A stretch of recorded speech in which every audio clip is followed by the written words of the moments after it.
radunatemi, dice, i miei fratelli, che hanno fatto con me un patto mediante il sacrificio. Un benvenuto a tutti. Quasi tutti i salmi sono delle preghiere, dei canti, ma questo in particolare è una convocazione solenne di Dio stesso che fa alla comunità di Israele, ma in un certo senso in una maniera più ampia la fa a tutti noi. È un invito di Dio all'umanità perché ha interesse a tutto ciò che accade. È un invito a te che sei qui. È un invito a coloro che ci seguono a distanza. Un invito a te che hai creduto in Cristo. Un invito a te che ancora non credi e che senti il bisogno di rendere più completa la tua vita. Forse manca qualcosa. Un invito a te che sei scettico, indifferente alle cose di Dio e che ritieni che la religione sia solo per i deboli o per le persone anziane. Radunatemi, radunate a me, portateli qui, dirà il Signore. Portateli a questo incontro. Perché il Dio creatore, l'ineffabile, l'ammirabile, il santo, il potente, il giusto, che ha qualcosa da dire a tutti noi. Vogliamo iniziare questo culto con ineffabile.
l'ineffabile, l'ammirabile, colui che dal caos ha creato ogni cosa buona, colui che ha messo ordine nel disordine, colui che è sceso nelle profondità della nostra anima e ha messo e ha posto la sua grazia. Signore, ecco il messaggio che volevi dirci questa mattina, convocandoci alla tua presenza. Benedici il cammino di oggi, benedici il cammino delle nostre vite, benedici quelle scelte che facciamo ogni giorno, affinché possiamo portare l'immagine e la somiglianza tua nella realtà in cui siamo. Gradisci le nostre offerte. Vogliamo alzare il nostro sguardo verso di te, cercare di portare i nostri occhi dalla terra al cielo, incontrarti, ammirarti, ricevere quelle rassicurazioni che a volte abbiamo bisogno, ma nello stesso tempo gioire e far festa oggi nell'essere davanti a te tra di noi. Benedici questo tempo, che sia una benedizione, un olio per ciascuno di noi, che il tuo Spirito possa muoversi, parlarci, affinché possiamo sentire la tua voce e ascoltarti. Signore, Creatore, ineffabile, potente e santo, a te sia la gloria, nel nome di Gesù. Amen. Vorrei leggere con voi dal Salmo 50, i primi 5 versetti, e fare alcune considerazioni che ci portano nel cammino della celebrazione di oggi. Benvenuta anche a Emma, che la sentiamo con gioia. Il potente, Dio, il Signore, ha parlato e ha convocato la terra da oriente a occidente, da Sion, perfetta in bellezza. Dio è apparso nel suo fulgore. Il nostro Dio viene e non starà in silenzio. Lo precede un fuoco divorante. Intorno a lui infuria la tempesta. Egli chiama gli alti cieli e la terra per assistere al giudizio del suo popolo. Radunatemi, dice, i miei fedeli, che hanno fatto con me un patto mediante il sacrificio. Conosciamo le virtù di colui che ci convoca. Possiamo dire che si qualifica con alcuni dei suoi attributi. Egli è il potente, è Dio, è il Signore. Sono requisiti che vogliono rassicurarci, ma anche ricordarci davanti a chi siamo convocati. Conosciamo anche coloro che sono i destinatari di questo invito, perché sono invitati da Oriente a Occidente. Sappiamo anche cosa ha intenzione di fare, non starà in silenzio, è scritto che il nostro Dio è Lui che fa il primo passo, ponendosi nella relazione, e avrà qualcosa da dire, stimolarci ad offrire una risposta viva, ubbidiente e non rituale. Non ha bisogno di persone che stiano alla sua presenza per assolvere ad un dovere. Noi non dobbiamo assolvere un dovere, noi siamo qui per un piacere, per la gioia di essere insieme davanti a Lui. Da Sion, perfetta in bellezza, egli vede i suoi così. A volte ritornando al corso di ieri, l'immagine ideale e l'immagine reale. A volte c'è una scissione nelle nostre vite di come vogliamo essere e non soffriamo per non essere così. Invece Dio ci guarda in una maniera diversa, ci guarda nella bellezza di come siamo. Egli ci vede così, ovvero quelli che si è acquistato con il prezioso sangue di Cristo. Grande è il Signore. Allora dobbiamo dirlo con questo canto. Grande è il Signore.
toi la gloire, à toi l'élévation, Seigneur.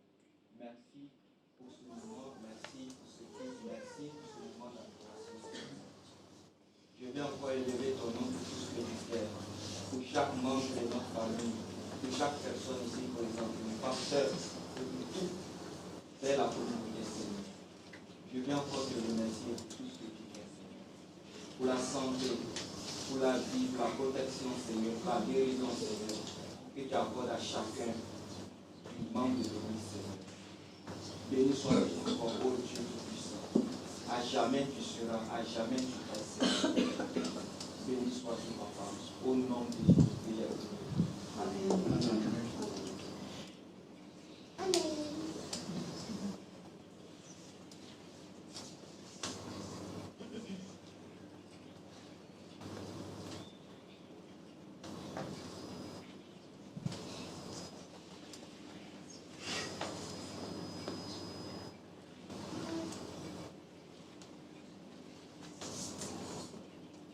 Grazie Padre perché ci hai dato la possibilità di riunirci anche oggi. Hai protetto le nostre uscite oggi, ci hai condotto qua per adorarti tutti insieme oggi. Che questo a lode ti giunga con un profumo suave. Grazie Padre anche per tuo Figlio. Senza di Lui eravamo ancora morti nei peccati, con tanto per sempre esclusi dalla tua presenza. Grazie Signore. Amen. Amen.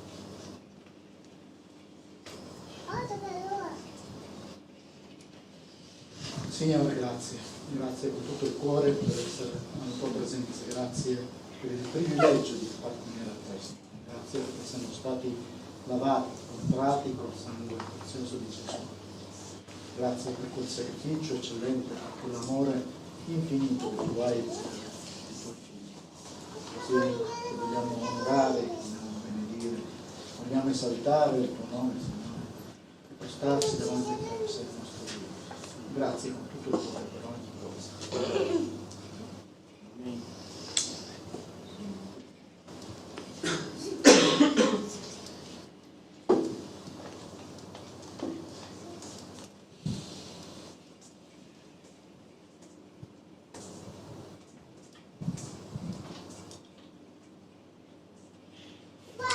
Amen. Ecclesiaste capitolo 5, primi 7 versetti, abbiamo delle indicazioni. Bada ai tuoi passi quando vai alla casa di Dio e avvicinati per ascoltare, anziché per offrire il sacrificio degli stolti, i quali non sanno neppure che fanno male. Non essere precipitoso nel parlare e il tuo cuore non si affretti a proferire parola davanti a Dio, perché Dio è in cielo e tu sei sulla terra. Le tue parole siano dunque poche, poiché le molte occupazioni vengono i sogni e con le molte parole i ragionamenti insensati. Quando hai fatto un voto a Dio, non indugiare ad adempierlo, perché Egli non si compiace degli stolti, adempi il voto che hai fatto. Meglio è per te non far voti, che farne poi non adempierli. Non permettere alla tua bocca di renderti colpevole, non dire davanti al messaggero di Dio è stato uno sbaglio. Dio dovrebbe forse adirarsi per le tue parole e distruggere l'opera delle tue mani. Infatti, se vi sono vanità nei molti sogni, ve ne sono anche nelle molte parole. Perciò temi Dio. Perciò temi Dio. Riceviamo dal Signore attraverso le parole del predicatore. Questo è un po' il significato di Ecclesiaste, colui che raduna per un messaggio, per essere istruiti su come adorare il Signore. Dio rivendica una distanza di sicurezza per il nostro bene. Due termini significativi vorrei condividere questa mattina. Bada ai tuoi passi. E c'è un'attenzione di Dio. Bada ai tuoi passi quando vai alla casa del Signore. Il riferimento era al Tempio, ma noi siamo il Tempio di Dio. Allora possiamo dire bada a te stesso, badiamo a noi stessi e poi riceviamo una seconda indicazione, temi il Signore.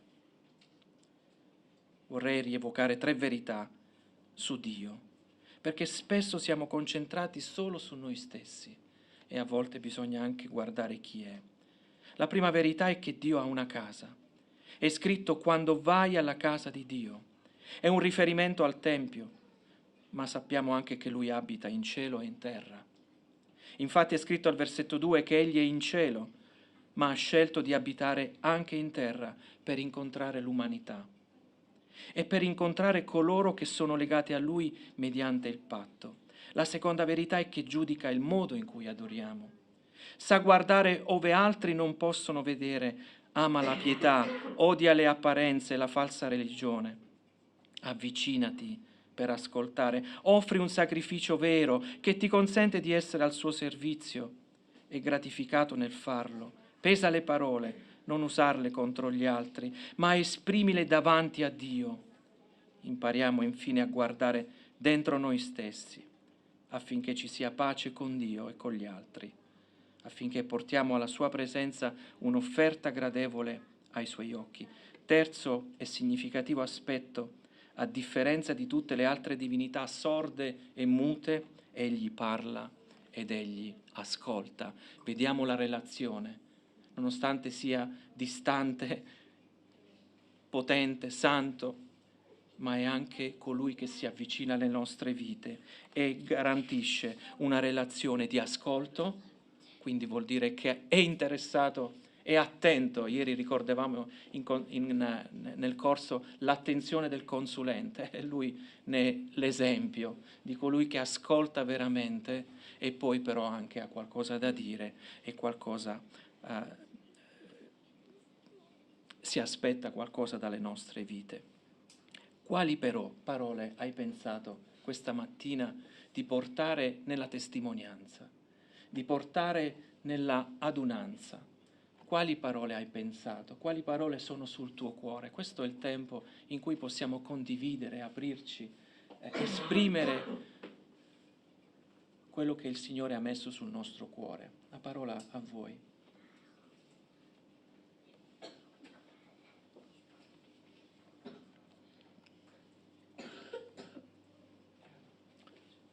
Cristian? Volevo condividere un particolare, qualcosa che è successo ieri al lavoro.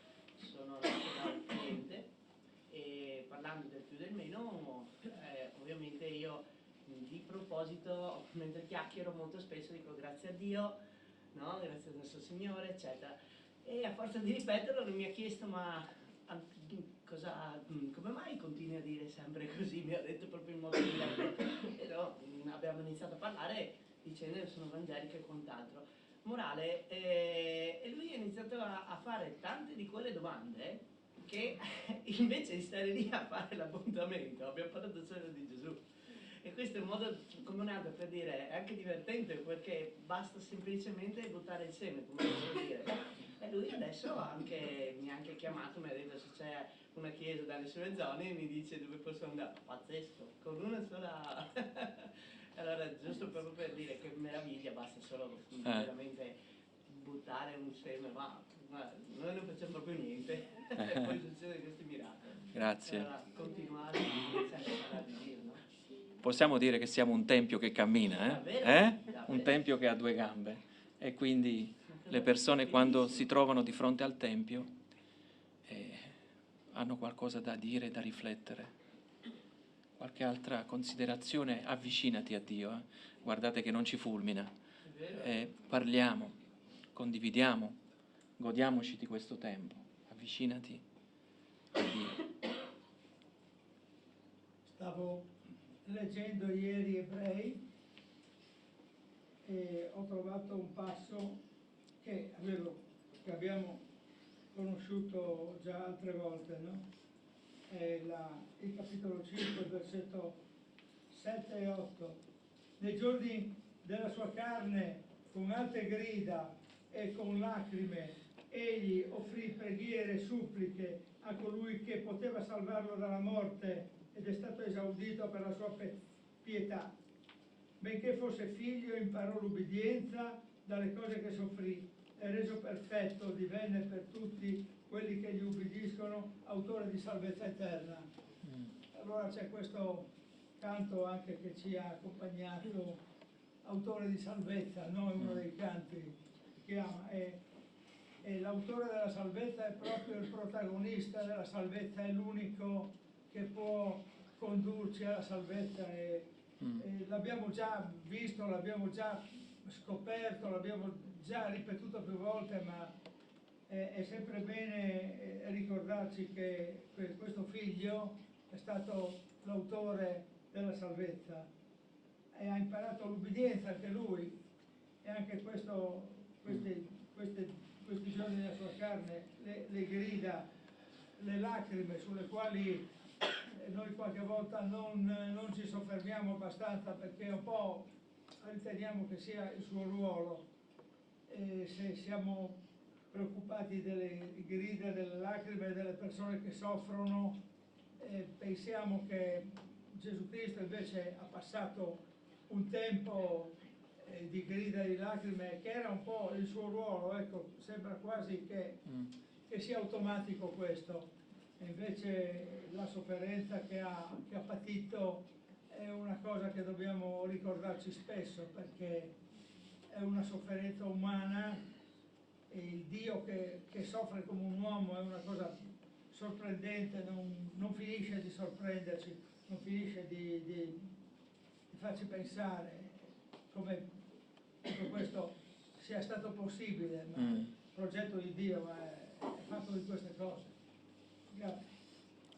Mi fa ripensare a una riflessione di Silvano di qualche settimana fa, la notte di Dio, la notte dell'uomo al Getsemani e poi il giorno di Dio, la resurrezione, no? Mettere insieme le due divinità di Cristo, c'è l'aspetto umano e c'è l'aspetto divino, ed insieme hanno collaborato per portare a compimento gli scopi di Dio.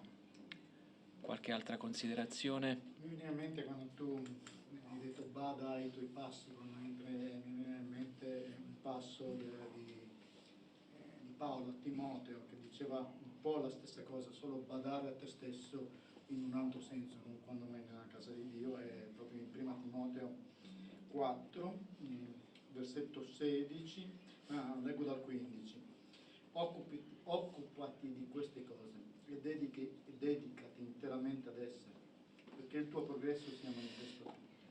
Bada a te stesso e all'insegnamento, persevera in queste cose, perché facendo così salverai te stesso e quelli che ti ascoltano.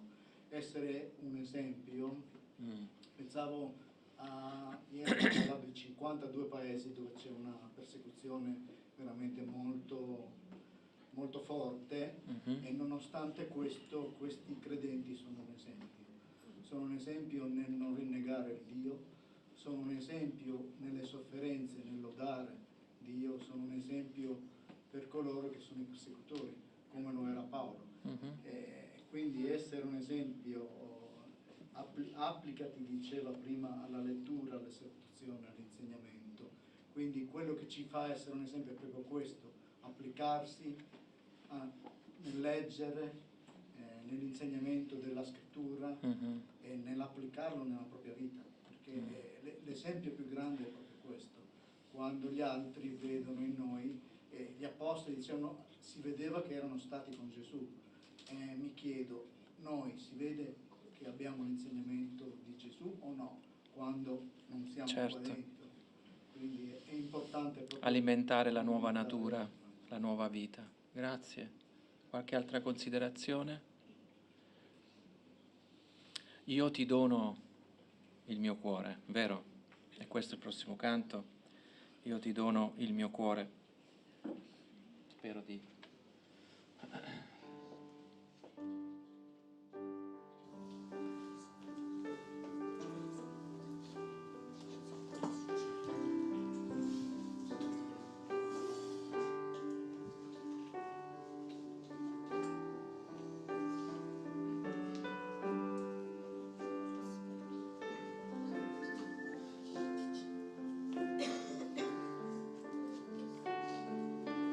Cristo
Vorrei mettere insieme due versetti che ci preparano alla cena del Signore. Ci preparano a quello che Gesù ha fatto e ha detto quella sera, prima di essere tradito. Ci preparano a quello che è accaduto dopo, che in qualche modo realizza tutti i piani di Dio, pensati dall'eternità e dal principio. Sono stati pensati per noi, sono stati pensati perché desiderava che tutto quello che aveva creato, nonostante la rottura, potesse essere riunito. E noi viviamo e siamo in questa fase di riunione di tutto ciò che Dio ha creato, che era molto buono. Vorrei leggere un versetto in Ecclesiaste e uno nel Vangelo di Giovanni. Ecclesiaste 12:13, le parole dei saggi sono come degli stimoli e le collezioni delle sentenze sono come chiodi ben piantati. Esse sono state date da un solo pastore. E poi Giovanni, capitolo 14, versetti 15. Se voi mi amate, osserverete i miei comandamenti, e io pregherò il Padre, ed egli vi darà un altro consolatore, perché sia con voi per sempre. Credo che l'ordinamento della cena del Signore, che pratichiamo ogni domenica, per varie ragioni, abbia la forza di essere come un chiodo ben piantato nelle nostre vite, non solo perché è stato ordinato da Gesù. Anche Dio si è sempre aspettato che le persone si conformassero alle sue disposizioni. Tutto l'antico patto ci porta in quella direzione, ma anche per tutto quello che la cena del Signore rappresenta. È un chiodo fisso, è una sentenza, in modo particolare per quello che Gesù ha fatto, affinché ci sia una memoria.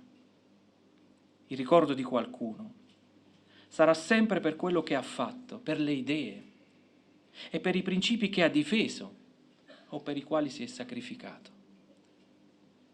Così lo è per Gesù. Nella sua morte e nella sua risurrezione noi comprendiamo lo scopo della sua vita.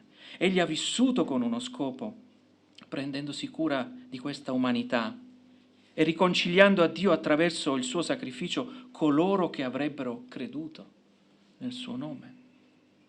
Infine produrre nella loro vita degli effetti che avrebbero cambiato il mondo stesso o quantomeno lo avrebbero reso migliore, grazie a Dio. Quella parola di ieri o dell'altro ieri o di qualche giorno fa, grazie a Dio. Ecco perché ho letto quel versetto di Giovanni: se voi mi amate, osserverete i miei comandamenti, e io pregherò il Padre, che egli vi darà un altro consolatore, perché sia con voi per sempre. L'azione dello Spirito, questo consolatore, rievoca tutte le parole che sono necessarie per relazionarci, ma anche ci offre degli stili di vita, ci ricorda il nuovo Adamo, ci ricorda colui che deve camminare con Dio. Pertanto la cena del Signore ha questa forza di essere un ricordo, una memoria, una sentenza, cioè un atto definitivo e irrevocabile, ma nello stesso tempo ci dà un'indicazione nel cammino. Bisogna sempre andare verso il futuro. Vorrei chiedere al fratello Salvatore di accompagnarci nella preghiera. Signore Dio Padre Onnipotente, a causa del nostro peccato la tua opera era perfetta. Grazie Padre, perché attraverso il sacrificio di tuo Figlio hai voluto ricondurre a te il tuo popolo, affinché noi vivessimo pienamente nel tuo amore. Grazie Padre, perché attraverso quest'atto definitivo, attraverso quest'atto non più ripetibile, hai voluto sigillare la pace col tuo popolo, hai voluto ricondurci a te. Grazie Padre, nel nome potente di Cristo. Amen. Amen.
Quando giunse l'ora, egli si mise a tavola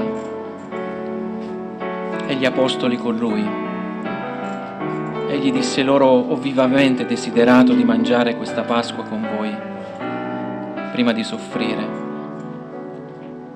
poiché io vi dico che non mangerò più finché sia compiuta nel regno di Dio.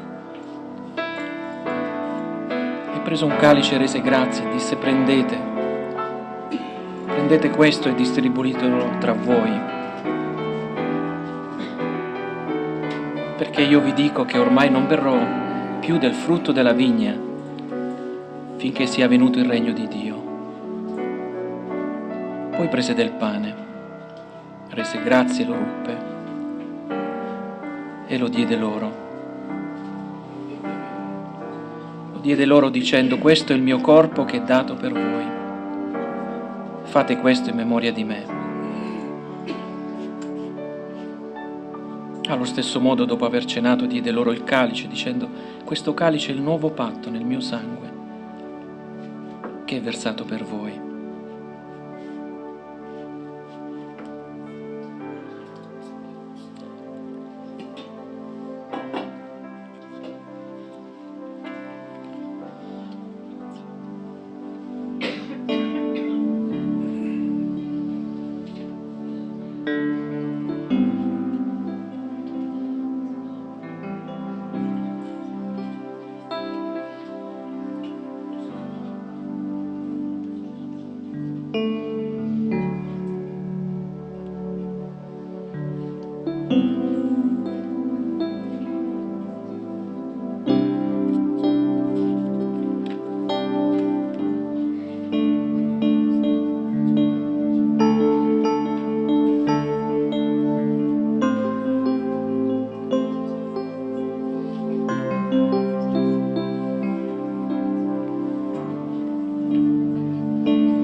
Abbiamo letto in Ecclesiaste: le parole dei saggi sono come degli stimoli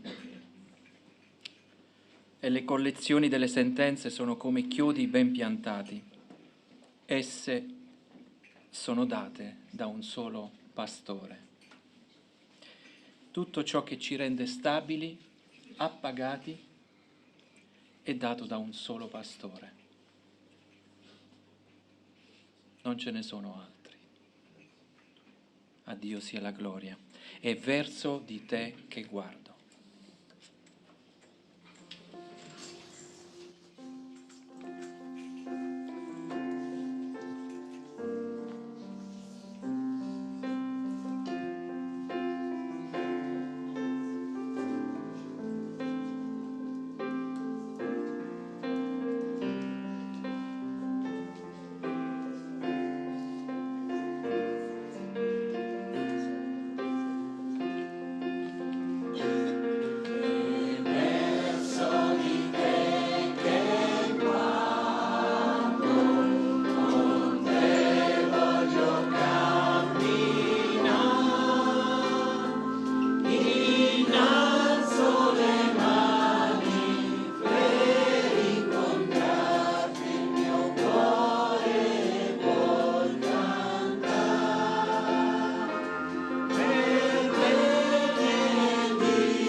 Ora godremo un altro momento di ascolto dalla parola del Signore e vorrei invitare il fratello Paolo ad essere qui davanti a noi.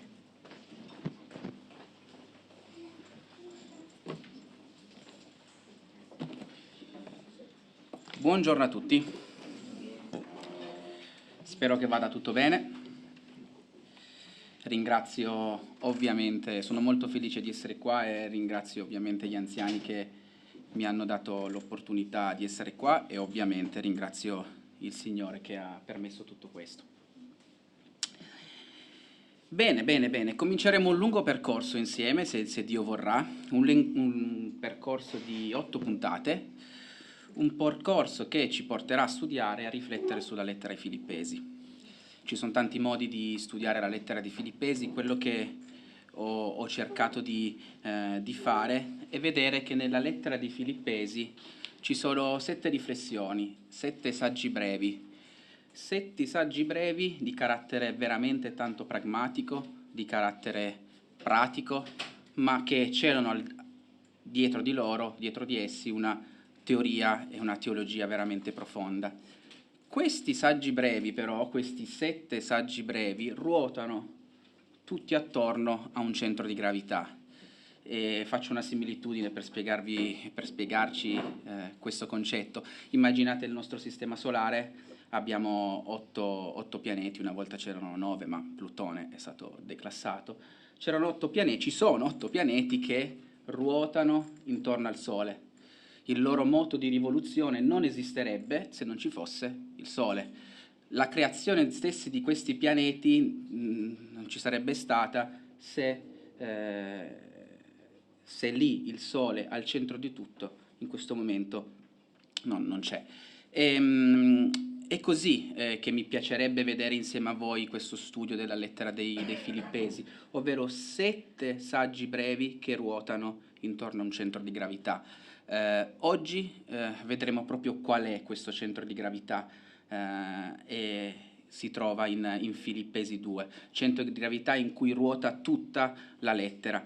Ma per fare un'introduzione, di che cosa parlano questi saggi brevi? Paolo, con la propria esperienza di apostolo e di servitore di Cristo, sviluppa un concetto per dimostrare che l'esistenza di un cristiano, la sua natura, la sua vita, la sua stessa storia si deve manifestare in questo mondo, si deve concretizzare in un'espressione vivente della storia di Cristo. È una frase un po' difficile in parole povere: bisogna imitare Cristo. La nostra stessa storia, da quando siamo nati di nuovo a quando moriremo, deve essere una storia che parla di Cristo. Se così non è, abbiamo qualche problema. Così come i pianeti non esisterebbero se non ci fosse il Sole, noi senza questa profonda imitazione di Cristo quotidiana nelle nostre vite potremmo avere qualche problema nel vivere la vita come Dio vuole. Preghiamo.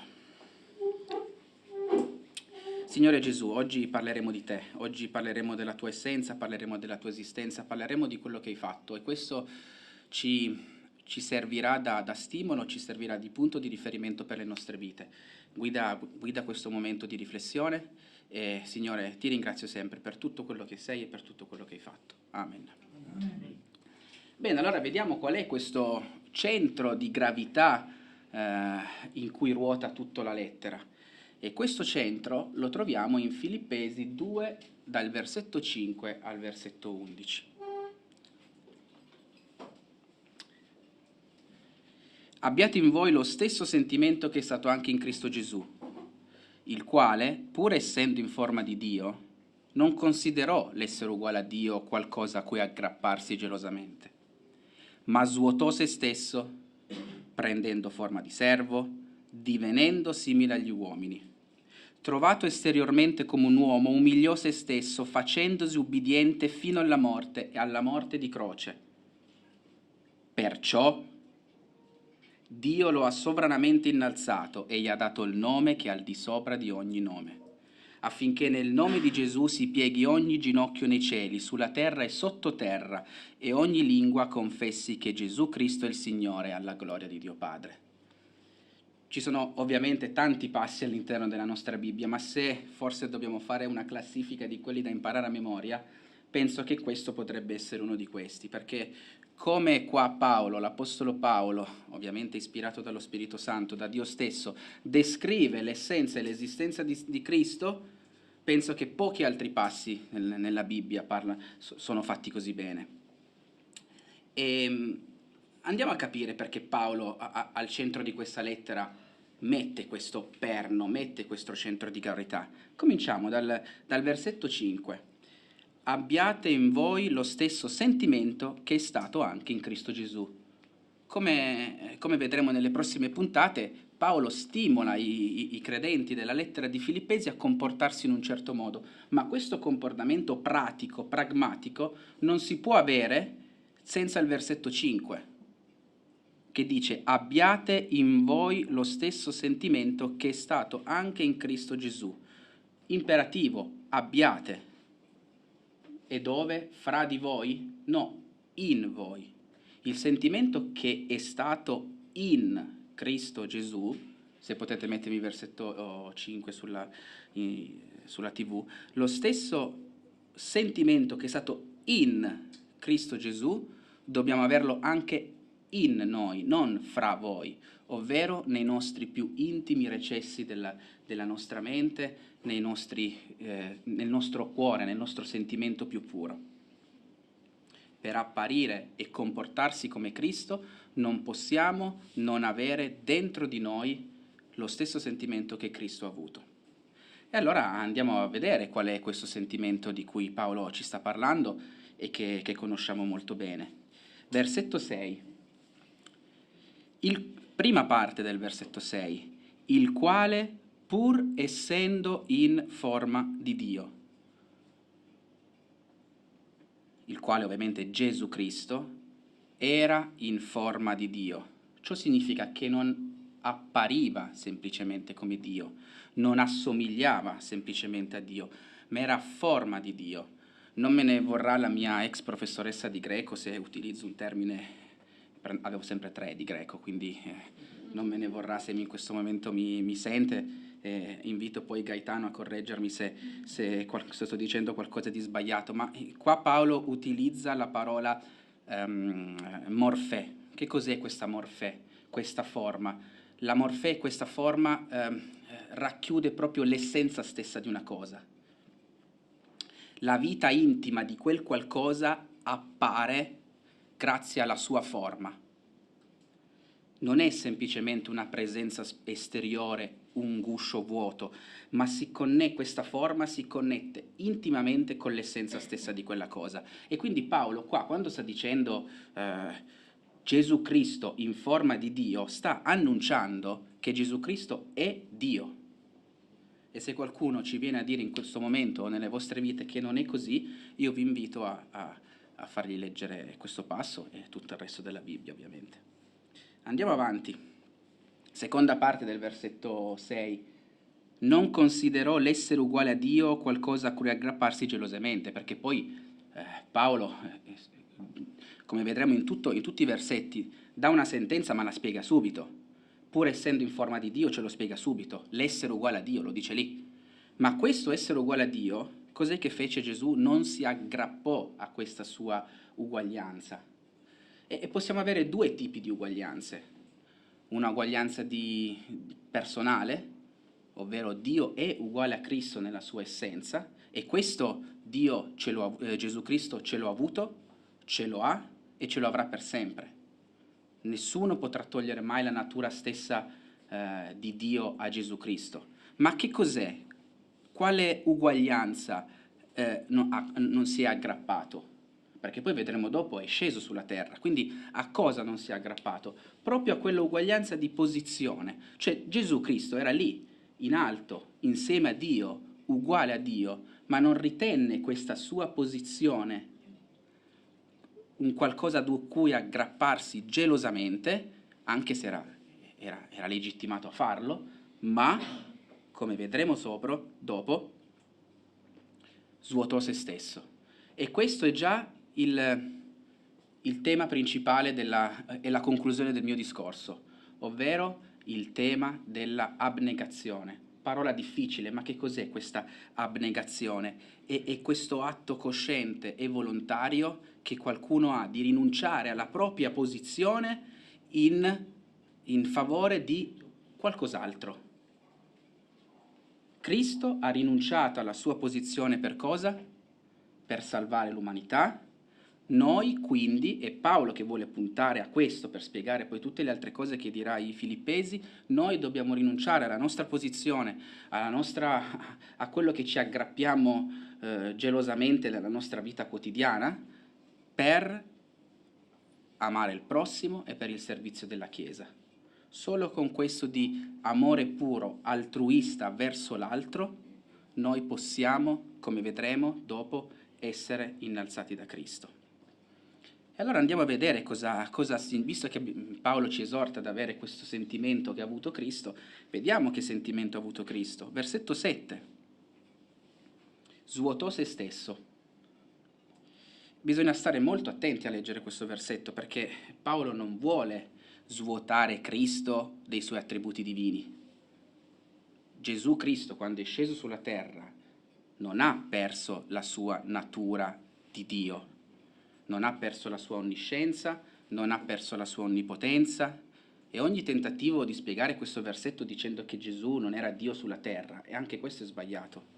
È sbagliato anche affermare che Gesù venne a compromessi con l'umanità, è sbagliato affermare che Gesù sulla terra peccò, che si dimenticò la volontà del Padre, che ogni giorno cercava di sopportare le angherie, sperando di riuscire a fare qualcosa. No, Gesù Cristo non ha perso la sua natura divina. E quindi che cosa vuol dire svuotare se stesso? E Paolo ovviamente ci viene subito in aiuto, perché dice: prendendo forma di servo e divenendo simile agli uomini. Due cose: prendendo forma di servo. E l'Apostolo Paolo qua di nuovo usa la parola morfè, forma, per descrivere la condizione di servo Gesù. Parola che abbiamo detto forma, che ne indica la sua natura. Quindi Paolo sta sottolineando in modo molto netto che anche se Gesù Cristo aveva una forma divina, si è volontariamente abbassato, assumendo la forma, la natura di servo. Gesù Cristo allo stesso istante è Dio, ma servitore assoluto di Dio. E questo a me sinceramente un po' i brividi me li mette, perché abbiamo cantato e canteremo nella nostra vita che vogliamo essere servi di Dio, ma siamo pronti, ed è il tema sempre che ritorna, siamo pronti a rinunciare alla nostra posizione della nostra vecchia natura per essere completamente sottomessi a Dio? Questa ovviamente è una domanda che siamo, ma sono pronto a questo? Divenendo simile agli uomini. Un'altra spiegazione del cosa vuol dire svuotare se stesso.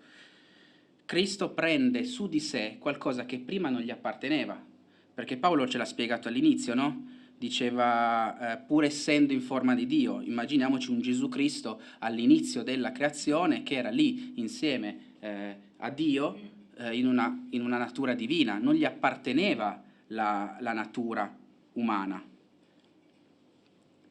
Non me ne vorrà sempre la mia professoressa di greco, ma qui Paolo utilizza un altro termine per descrivere questa forma, questo aspetto, che non è più la morfè di prima, quindi la natura stessa, ma è schema. Questa parola significa semplicemente l'apparenza, un qualcosa che, un involucro, un qualcosa che noi possiamo vedere, la configurazione esterna di qualcosa. E infatti noi come abbiamo potuto vedere Dio scendere sulla terra? Attraverso una configurazione esterna umana, che era appunto Gesù Cristo uomo. Gesù Cristo aveva fame come noi, Gesù Cristo soffriva come noi, Gesù Cristo era nella stessa configurazione nostra, ma allo stesso tempo era anche Dio. Io non penso che esista sulla terra una mente umana che riesca a comprendere questo. Saranno stati scritti migliaia di libri sulla doppia natura di Cristo, uomo e Dio, ma non penso che nessuno possa spiegare alla perfezione cosa voleva dire, cosa sono stati questi 33 anni di Gesù Cristo sulla terra con la doppia natura. È un mistero immenso, ma quando saremo col Signore dovremmo riuscire a comprenderlo. Versetto 8. Stiamo notando una discesa, vero, di Gesù. Stiamo notando cosa sta facendo Paolo. Sta partendo da un punto in alto e pian piano sta andando ad abbassare Gesù. E adesso vedremo qual è il punto più basso. Trovato esteriormente come un uomo. Ecco qua che Paolo torna a spiegare quello che ha appena detto. Esteriormente come un uomo. Umiliò se stesso. Stiamo scendendo. Facendosi ubbidiente fino alla morte, stiamo ancora scendendo di un gradino, fino alla morte di croce, gradino più basso in assoluto. Ogni parte di questo brano, fino al versetto 8, descrive la crescente umiliazione del Figlio di Dio. Non solo egli, decise di abbandonare questa sua posizione, ma venne sulla terra, svuotò, si fece servo, divenne uomo, ubbidiente fino alla morte. E ubbidì, la sua condizione di servo, l'abbiamo detto prima, la sua natura di perfetto servitore, lo portò ad ubbidire fino alla fine, fino alla morte. e non gli fu concesso di morire nel proprio letto, non gli fu concesso di morire di morte accidentale, magari preso sotto da un camion no, da un carro, ma dovette morire in croce. Lo abbiamo detto tante volte. Cosa c'era in quel momento di morte più atroce che univa sofferenza fisica e sofferenza psichica e sociale? La morte sulla croce. In quel momento soffrivi tanto, ma eri visto da tutti, non c'era morte più atroce, non c'era morte simbolicamente più atroce, perché sulla croce vi erano messi i malfattori più feccia della società. Vedete questa discesa di colui che era uguale a Dio. Gesù dunque accettò di venire in questo mondo per quale motivo? Per sopportare l'opposizione nostra, dei peccatori. Non vi era profondità alla quale non si sarebbe abbassato per noi. Perché questa cosa che sta facendo, che ha fatto, non l'ha fatta casualmente, l'ha fatta per noi. Gesù Cristo, prendendo i peccati di tutta l'umanità, è arrivato al livello più basso nel momento lì sulla croce dove ha preso i peccati di tutta l'umanità, è arrivato al momento più basso, al posto più basso che ci poteva essere. Non c'è stato nessun uomo più lontano da Dio che Gesù Cristo in quel momento che ha preso i peccati dell'umanità. Ma prima era lì in alto e invece è andato nel punto più basso possibile. E ricordo, lo ha fatto per noi. Capiamo, no, cosa vuol dire questo concetto di abnegazione, rinuncia totale della nostra posizione per un fine. Non voglio rendervi tristi, anche se questi sono concetti felici, perché al versetto 9 abbiamo totalmente un cambio di paradigma. Perciò, e cambia anche il soggetto, perché prima il soggetto dei nostri versetti chi era? Gesù Cristo. Ora il soggetto dei nostri versetti è Dio. Leggiamo i versetti dal 9 al 10 all'11. Perciò Dio lo ha sovranamente innalzato e gli ha dato il nome che è al di sopra di ogni nome, affinché nel nome di Gesù si pieghi ogni ginocchio, nei cieli, sulla terra e sottoterra, e ogni lingua confessi che Gesù Cristo è il Signore, alla gloria di Dio Padre. Lo notate adesso?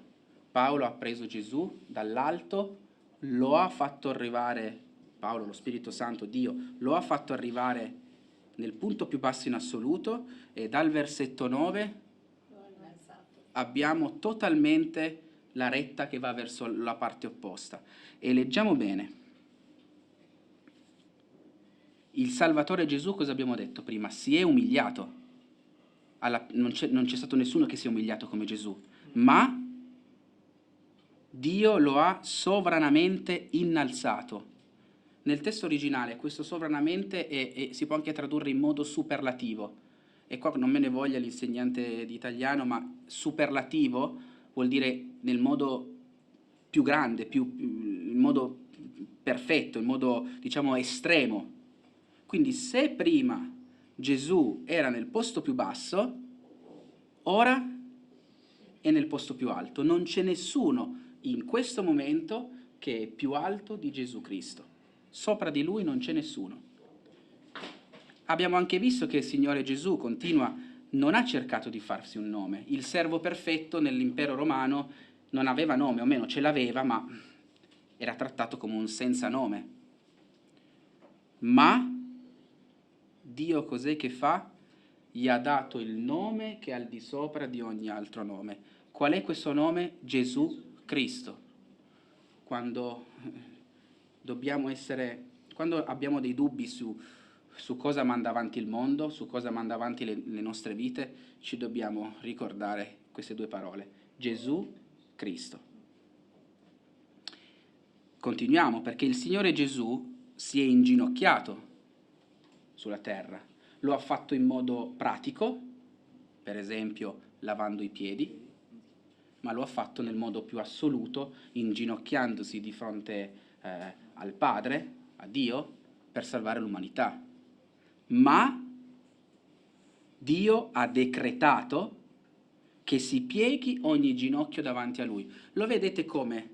Tutto quello che Gesù ha fatto per abnegare se stesso, Dio glielo ha ridato al massimo. Ovviamente la massima umiliazione, la massima abnegazione porta alla massima riconoscenza da parte del Padre.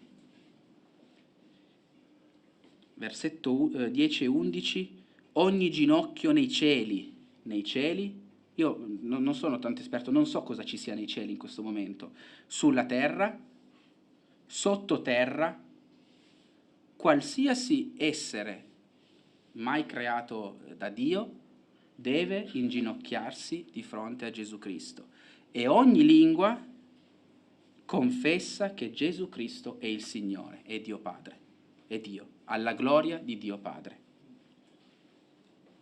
Che bello questo perciò all'inizio del versetto 9, che fa capire proprio questa relazione, no?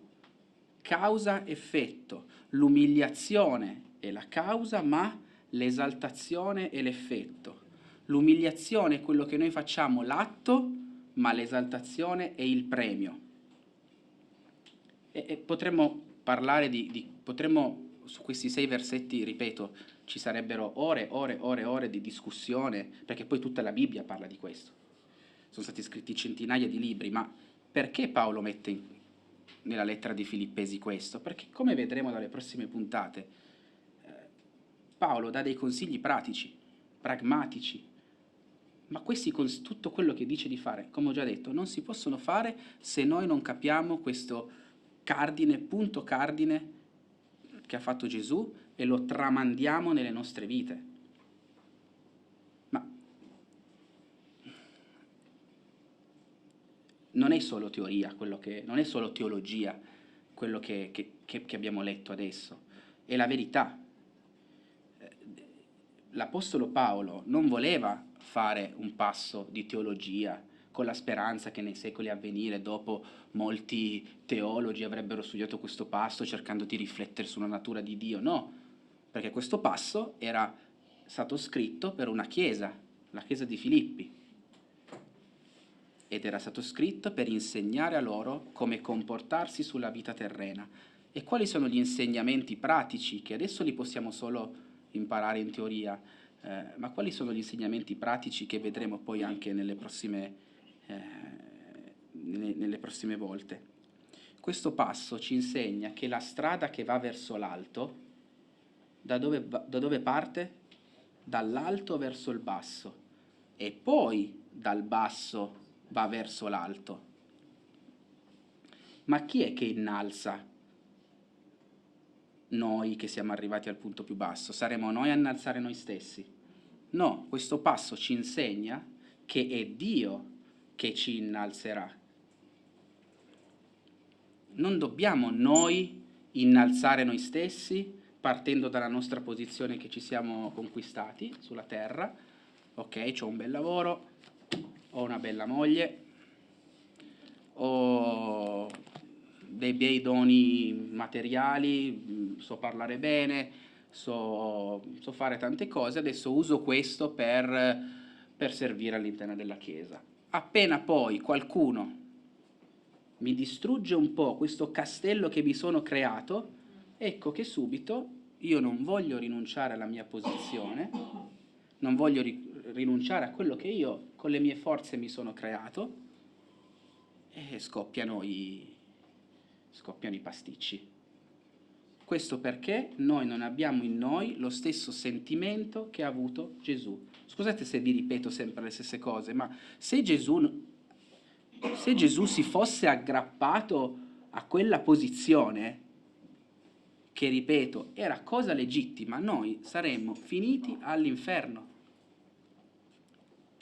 E se noi continuiamo ad aggrapparci alla nostra posizione quando abbiamo un problema con qualcuno all'interno della Chiesa, abbiamo un problema con il nostro prossimo, posizione che potrebbe essere anche legittima, ma se non partiamo da una negazione della nostra essenza, se non vogliamo essere ultimi, come disse Gesù, non saremo primi. Il servizio, il cristiano deve capire che come primo scopo, dopo l'amare Dio, è quello di amare il prossimo come se stessi. E amare il prossimo come se stessi si fa in questo modo, rinunciando alla propria essenza, rinunciando al proprio io e cercando in tutti i modi di amare il prossimo come se stessi. Non un po' meno di se stessi. Se ci fosse scritto un po' meno di se stessi, allora quel un po' meno ognuno di noi se lo costruirebbe nella propria natura. Cos'è un po' meno per me? Boh, un po' meno è per questo, non lo amo abbastanza, vabbè, non lo amo abbastanza, si faccia la sua vita. No, come se stessi. Come se stessi vuol dire che se io amo me 10, valore 10, devo amare il prossimo, valore 10. Prendo un attimino esempio da quello che ha detto Christian. Christian stava lavorando quando ha parlato con il cliente, giusto? Poteva continuare a lavorare per guadagnare i soldi, per mandare avanti la famiglia, e ha voluto rispondere a l'esigenza di quella persona che gli ha detto: perché dici grazie a Dio? Lui poteva stare zitto, dice vabbè, adesso io sto lavorando, non sono sempre obbligato a parlare di Dio a tutti, sto lavorando, che cosa devo fare?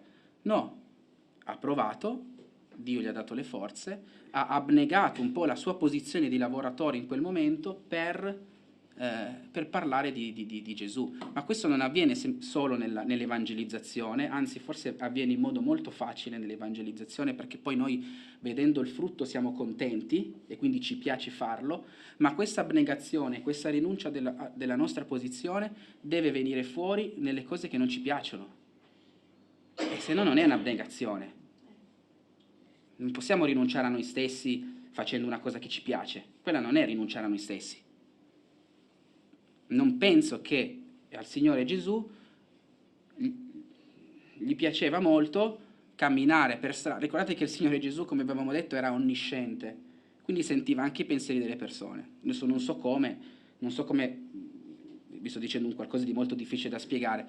Pensate tutti i cuori delle persone che lui guardava, che lo insultavano nel proprio cuore, che gli dicevo ma chi è questa persona qua? Oltre ovviamente a tutte le angherie che ha passato, fisiche e psicologiche, ma pensate quante ne ha passate il Signore. Ha dovuto rinunciare a se stesso. Chiudo perché sto ripetendo sempre le stesse cose, e vorrei chiudere questa riflessione. Non me ne voglia il gruppo del servizio se non ho comunicato questo passo, però prendete le vostre Bibbie in Giovanni 17. Vorrei leggere tutto il capitolo di Giovanni 17 senza commentarlo. Queste sono la preghiera che Gesù Cristo, forma di Dio e uomo, ha fatto a Dio in uno dei suoi, al Dio Padre in uno dei suoi ultimi istanti. E guardate come ragionava, guardate il sentimento che c'era in lui. E così possiamo comprendere anche meglio e assorbirlo e portarlo nelle nostre vite. Gesù disse queste cose, poi alzati gli occhi al cielo dove era lui prima. Padre, l'ora è venuto, glorifica tuo figlio affinché il figlio glorifichi te, giacché gli hai dato autorità su ogni carne, perché egli dia vita eterna a tutti quelli che tu gli hai dati. Questa è la vita eterna, che conoscono te, il solo vero Dio, e colui che tu hai mandato, Gesù Cristo. Io ti ho glorificato sulla terra, avendo compiuto l'opera che tu mi hai dato da fare. Ora, o Padre, glorificami presso di te, della gloria che avevo presso di te prima che il mondo esistesse. Io ho manifestato il tuo nome agli uomini che tu mi hai dato dal mondo. Erano tuoi e tu me li hai dati, ed essi hanno osservato la tua parola. Ora hanno conosciuto che tutte le cose che mi hai date vengono da te, poiché le parole che tu mi hai date le ho date a loro, ed essi le hanno ricevute e hanno veramente conosciuto che io sono proceduto da te e hanno creduto che tu mi hai mandato. Sentite qua, io prego per loro, non prego per il mondo, ma per quelli che tu mi hai dato, perché sono tuoi, e tutte le cose mie sono tue, e le cose tue sono mie, e io sono glorificato in loro. Io non sono più nel mondo, ma essi sono nel mondo, e io vengo a te. Padre Santo, conservali nel tuo nome, quelli che tu mi hai dati, affinché siano uno come noi, affinché siano uno come noi. Mentre io ero con loro, io li conservavo nel tuo nome, quelli che tu mi hai dato li ho anche custoditi e nessuno di loro è perito, tranne il figlio di perdizione, affinché la scrittura fosse adempiuta. Ma io ora vengo a te e dico queste cose nel mondo, affinché abbiano compiuto in se stessi la mia gioia. Io ho dato loro la tua parola e il mondo li ha odiati, perché non sono nel mondo, come io non sono nel mondo. Non prego che tu li tolga dal mondo, ma che tu li preservi dal maligno. Essi non sono nel mondo, come io non sono nel mondo. Santificali nella verità, la tua parola è verità. Come tu hai mandato me nel mondo, anch'io ho mandato loro nel mondo. Per loro io santifico me stesso, affinché anch'essi siano santificati nella verità. Non prego soltanto però per questi, ma anche per quelli che credono in me per mezzo della loro parola, che siano tutti uno, e come tu, o Padre, sei in me, io sono in te, anch'essi siano in noi, affinché il mondo creda che tu mi hai mandato. Io ho dato loro la gloria che tu hai dato a me, affinché siano uno come noi siamo uno. Io in loro e tu in me, affinché siano perfetti nell'unità e affinché il mondo conosca che tu mi hai mandato e che li ami come hai amato me. Padre, io voglio che dove sono io siano con me anche quelli che tu mi hai dato, affinché vedano la mia gloria che tu mi hai data, poiché mi hai amato prima della fondazione del mondo. Padre giusto, il mondo non ti ha conosciuto, ma io ti ho conosciuto, e questi hanno conosciuto che tu mi hai mandato, e io ho fatto loro conoscere il tuo nome, e lo farò conoscere affinché l'amore del quale tu mi hai amato sia in loro e io in loro. Amen. Amen.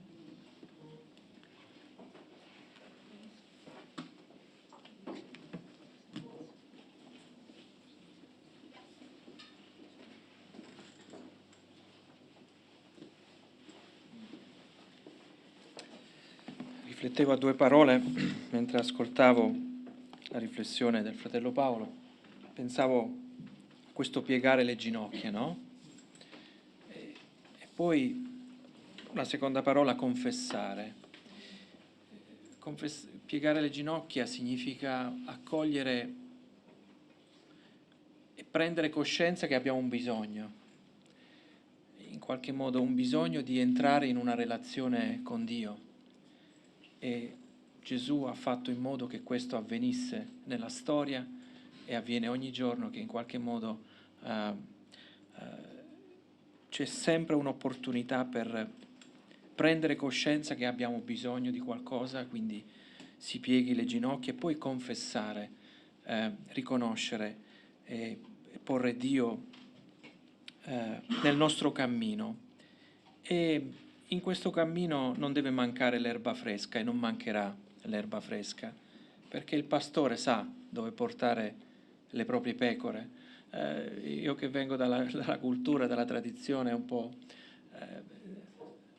dove ho visto tanti pastori muovere centinaia e migliaia di pecore, la transumanza in Abruzzo partiva dalle montagne dell'Abruzzo per arrivare fino in Puglia, e questa capacità dei pastori di saper veicolare queste centinaia e migliaia di pecore lungo un percorso, e in questo percorso non mancava mai il nutrimento, non mancava mai l'erba fresca per le pecore, perché queste pecore poi si nutrivano, producevano latte, partorivano in qualche modo, quindi c'era la vita che era in movimento attraverso questo nutrimento. Ecco, il pastore, che il canto che conclude questo incontro, ha questa capacità di nutrirci, ci nutre attraverso la sua parola, oggi l'abbiamo in qualche modo ricordato, e ci nutre nel cammino che ogni giorno facciamo. Vogliamo cantare l'ultimo canto e poi salutando coloro che ci hanno seguito, e che Dio benedica le vostre vite e le nostre vite. Il pastore.